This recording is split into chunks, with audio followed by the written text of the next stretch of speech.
On the eve of the Declaration of Independence, America was an undistinguished, developing country with an agricultural economy. It was heavily dependent on European technologies and trade, and many people thought the great experiment would fail. Not only did they think that, they actively wished for it across the lake. 100 years later, the United States was an industrial powerhouse. With the most advanced patent system in the world, the great experiment turned out to be a great success.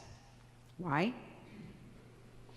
Well, the founding fathers believed that freedom of ideas and inventions were closely related to democratic values. The freedom to pursue original ideas and the right to profit from them were woven into the very fabric of our nation. What do I mean by that? Remember, our money is not actually paper, it's fabric, right? But look at this. What do you see when you look at our money? Do you just see a bunch of former presidents? You could see it that way. But when I look at those images on our money, and that's important, a nation, with who they choose to put on their money is extremely important. All of these are connected by their dedication to the invention mindset and the invention economy that started the United States on its track. What do I mean by that? Let's start with George Washington. You may think of him as just a general, right? And our first president. But when I look at George Washington, I think of an incredible person who was committed to the idea of patents and invention. He traveled the 13 colonies as a general, and he was struck by the fact that he would run into inventors in each colony, and they would have to humbly beseech the governor of each colony to get a patent on whatever their idea was.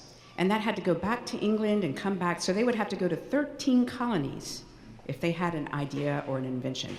George Washington said and thought, along with James Madison, the first thing we're gonna do is create a patent office, and we're gonna have a national patent office, because that is gonna be the secret to our success. Because we're an agricultural country with no trade partners, no industry, but if we protect the ideas of inventors, that is gonna be the economic engine of our growth. He thought that so strongly. Look at this, patent number 1. Look who's the signature. Can you read that? George Washington signed the first patent. Look at the date, 1790. Do you know when the post office was founded?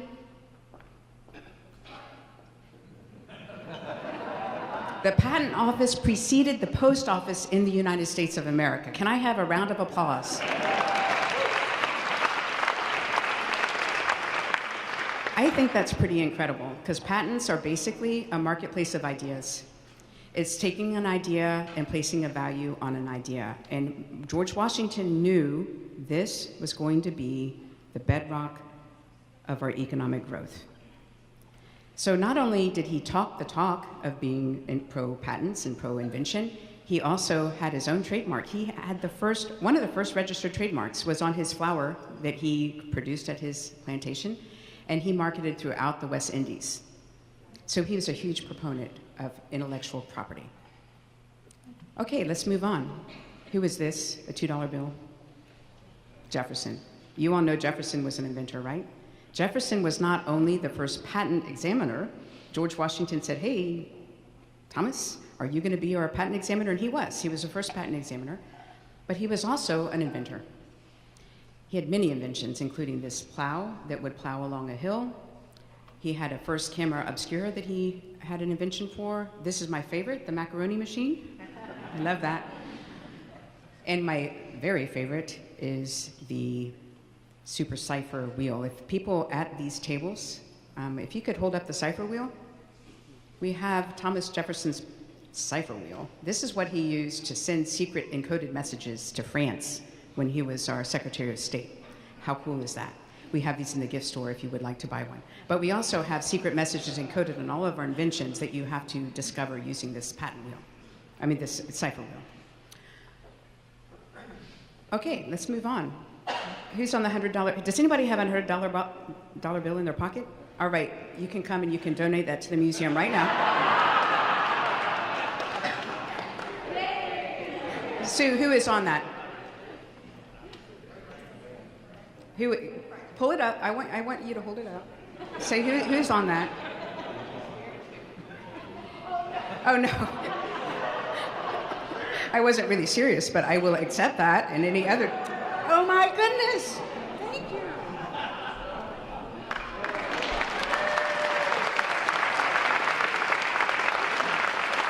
That was awesome. So this is on our $100 bill is Franklin. You all know he's America's favorite inventor, right? So here's Franklin. What did he invent? The bifocals, you all know that. But he also invented the Franklin stove. But my personal favorite invention, anybody know what it is? No, I mean, I love that one too. The harmonograph. This is a musical instrument that was so popular, it's glass wheels, that he created it was this incredible music machine. Beethoven and Mozart actually composed songs for his invention that were routinely played in Europe. But the problem was, it was so ethereal, and I forgot to actually put a sound clip in here. Next time I do this, it will have a sound clip. It was, it actually was used by Mesmer, the person who has the word mesmerize. He would put his patients into like a trance using this music, so it became very associated with crazy people. So it fell out of favor, but there is actually music for this written by Beethoven. Can you imagine that? These are our founding fathers, guys. This is incredible. Our founding fathers are not just hereditary people, they're inventors, they're entrepreneurs, they're visionaries, and that's in our DNA, and it's incredible.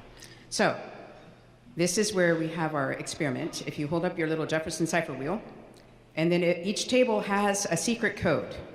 Hold up the secret code so everybody can see. Discoveries. Article 1, Section 8, yes. To promote the progress of sciences and the useful art for a limited time to authors and inventors exclusive rights to their respective writings and discoveries. That is the only time rights appears in the Constitution, because it's much more about our responsibility as citizens than our rights. Article 1, Section 8, you have the right to invent. I need a round of applause.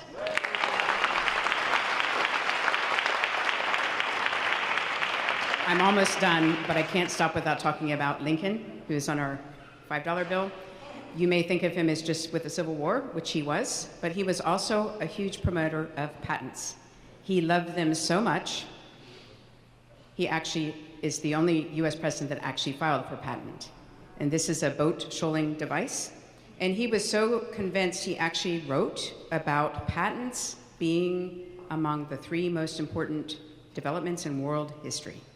Our patent system, along with the development of the printing press and the discovery of America. He said this is why we became who we became, because we protected ideas and the right to ideas. Patents add the fuel of interest to the fire of genius.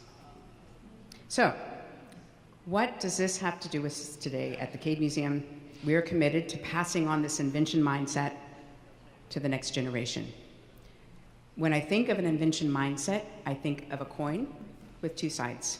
On one side, it is true that patents provided the economic engine that allow us to enjoy the benefits of liberty and freedom that our founding fathers hoped for. But the flip side of the coin is equally true. It is the open market of ideas and true freedom of expression that provide the fertile ground for an inventive society to thrive.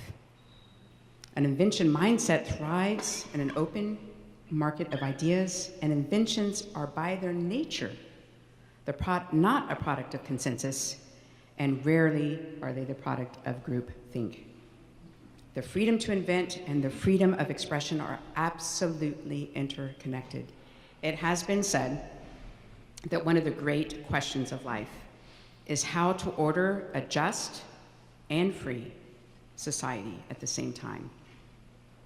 How such a system of ordered liberty can be sustained, protected, and bequeathed to a new generation.